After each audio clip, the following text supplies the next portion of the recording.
Well, the week of September 15th through the 21st is National Farm Safety and Health Week for 2024. We want to talk about that, get some tips and tricks to be safe on the farm and ranch. And I thought it was a good time to bring her back for a conversation. Jana Davidson with the Progressive Agriculture Foundation and Progressive Ag Safety Days. Jana, it's great to talk with you again. I hope you are doing well. I am doing well, Jesse. It's so nice to sit down and talk to you, especially about some important topics this time of year. Absolutely. Well, safety around the farm and ranch is important at all times of the year, but we put a spotlight on it here during National Farm Safety and Health Week. And I know you guys do a lot of great work with kids and youth with the Progressive Agriculture Foundation and Safety Days. We're going to highlight that too a little bit later on in this segment. But let's talk about some of the days of the week for Farm Safety and Health Week and the focus. There's different topics for each day. Monday is equipment and rural roadway safety. And Jana, I think about this being harvest season. That's a very pertinent topic during this Farm Safety and Health Week. It certainly is. And I think this is a topic that's just as important for individuals that we're sharing the roadway with as it is our farmers, because we all need to take that extra caution, whether it's on our morning commute to work or we're getting ready to pick the kids up from school or just different times of the day, because the farm is busy 24/7 pretty much during this time of year. So, I encourage just everyone to just take some extra time in the morning. Don't rush.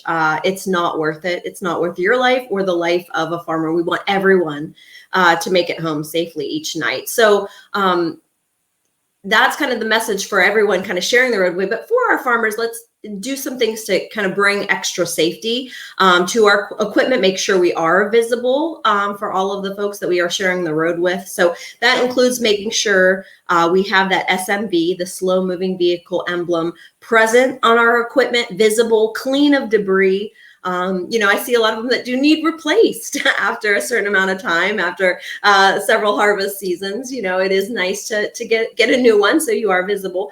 Make sure if you're working, and that's for any vehicle, I guess I should say, or equipment that can't operate above 25 miles per hour that you're sharing the roadway with.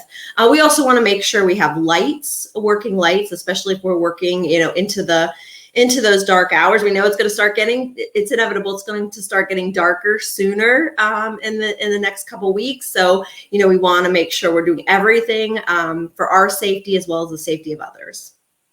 Well, I know as well, thinking about the safety of ourselves and others, health and wellness is an important topic to discuss as well. And that is a theme for Tuesday during Farm Safety and Health Week. Any thoughts in terms of health and wellness? I think about harvest is always a busy time too, making sure you're rested and well fed and hydrated and so many different things that we can kind of put under the umbrella of health and wellness on the farm and ranch, right, Jana?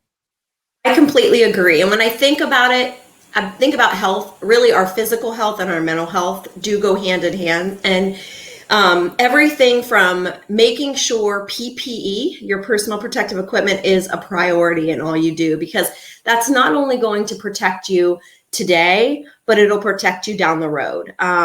For instance, hearing protection. Make sure that you're wearing earmuffs or earplugs when you're working around equipment. If you can't, for those, especially our young ones, if they can't if they don't have hearing protection, we always try to encourage them to walk away, distance yourself from the loud noises, or turn it down if you can. And this just goes to around the house. If there's things that we can control, our music, things like that. If we do not protect our hearing now and our ears now, it's going to cause damage down the road. And it's non-reversible. You can't fix it once that damage occurs. So take care of your ears, take care of your eyes, wear eye protection for that needed task. Make sure it fits properly too. That's also a biggie. Invest in sunglasses. It might be getting cooler. The temps might eventually be getting cooler on us, but the sun is still out. So we need to make sure we're protecting from any UVA and UVB damage that could cause to our eyes. And, make sure if we do happen to have an incident occur where it does affect our eyes, go seek medical attention. Again, our eyes are not something that we want to to play around with, and that damage again could be something that lasts.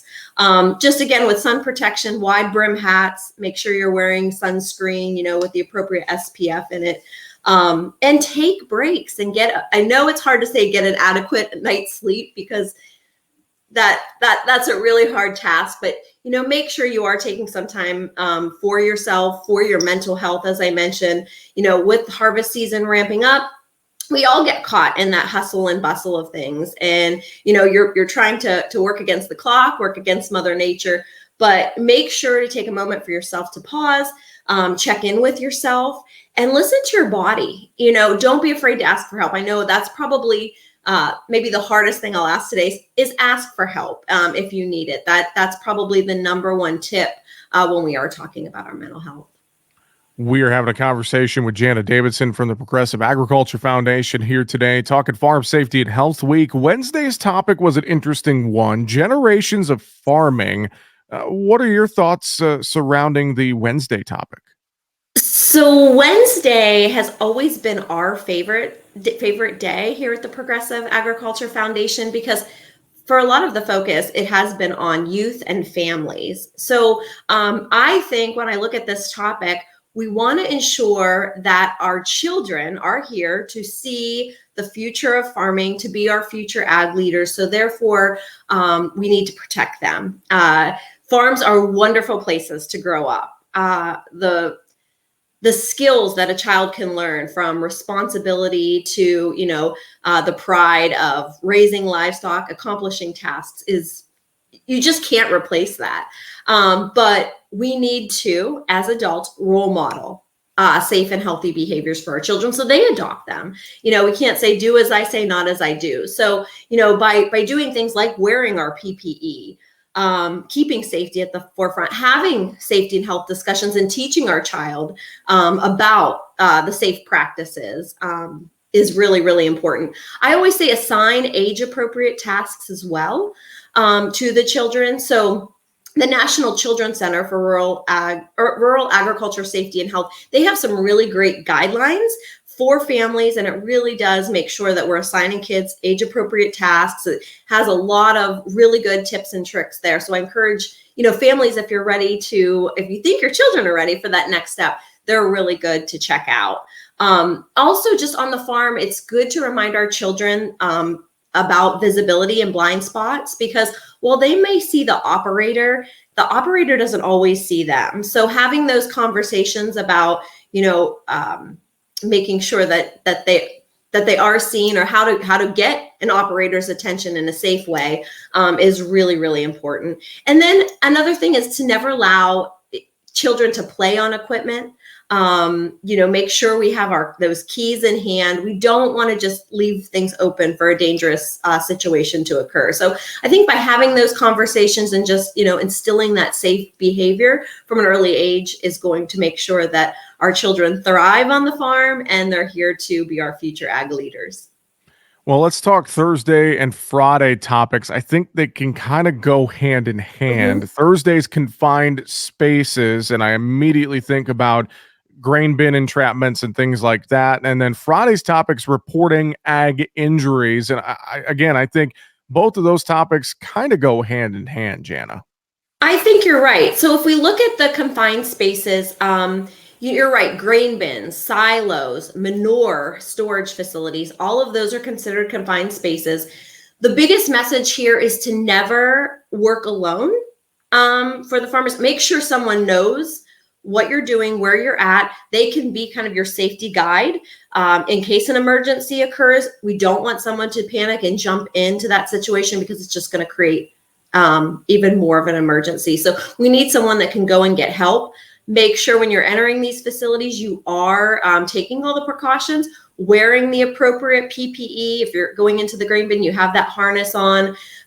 You're going into the manure facility, you have that mask, because it's very scary how quickly someone can be either engulfed in grain, or pass out due to the overwhelming gases. So, and we teach the children just around grain safety, it's no place to play. Around all of this, it's no place to play. So encourage the children, to find other areas to play. And also, just, again, this message to some of the organizations, or agritourism facilities, let's not replace those sandboxes with grain, because again, we don't want to send that incorrect message. And then this topic really hits home for me in recent years, because my safety day is getting ready to come up here at the end of the month. I usually always have it end of September. And 2 years ago in 2022, the day of my safety day, we had a wonderful day here in Clearfield County.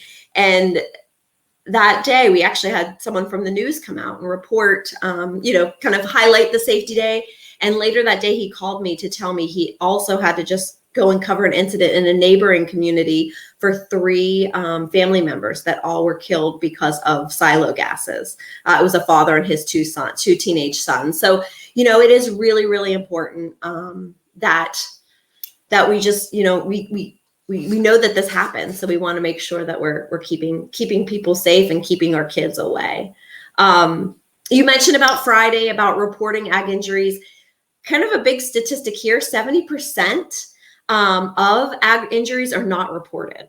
So that's kind of alarming for us, because then if it's not reported, we don't know how to have some of those interventions or ways to maybe fix that, or find out what is the safety and health education that we need to be providing. So that's just important to make sure that you're giving, when you are going in to see a healthcare provider, you're giving all that information, because there's not as much surveillance today as there was several years ago.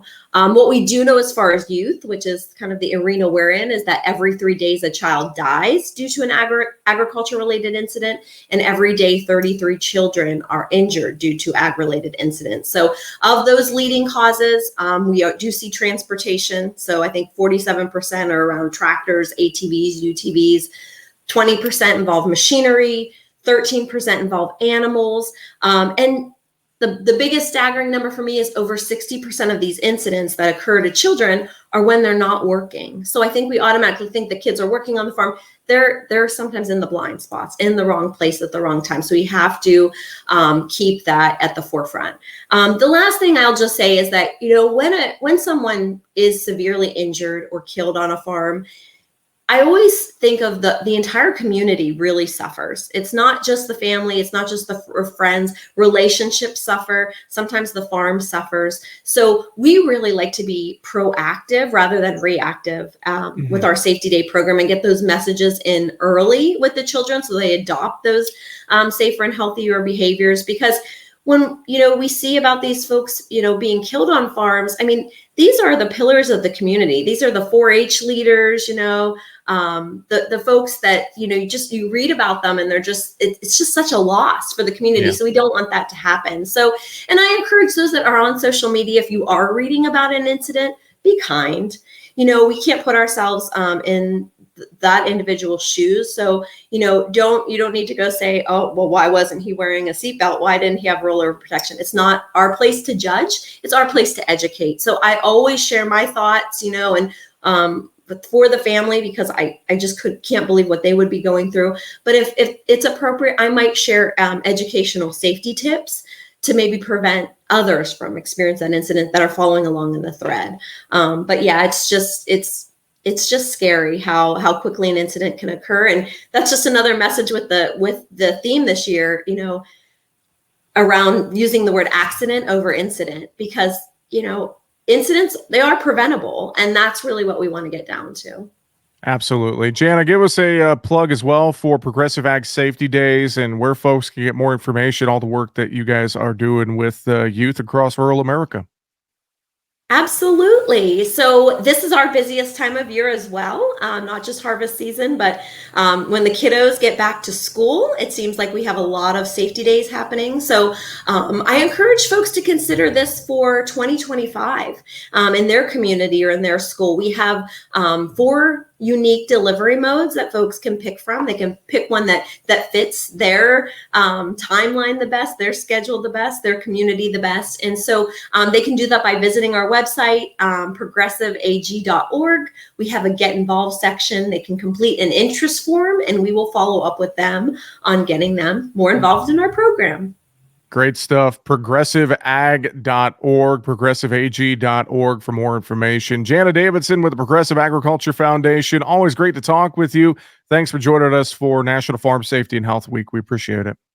Thank you, Jesse.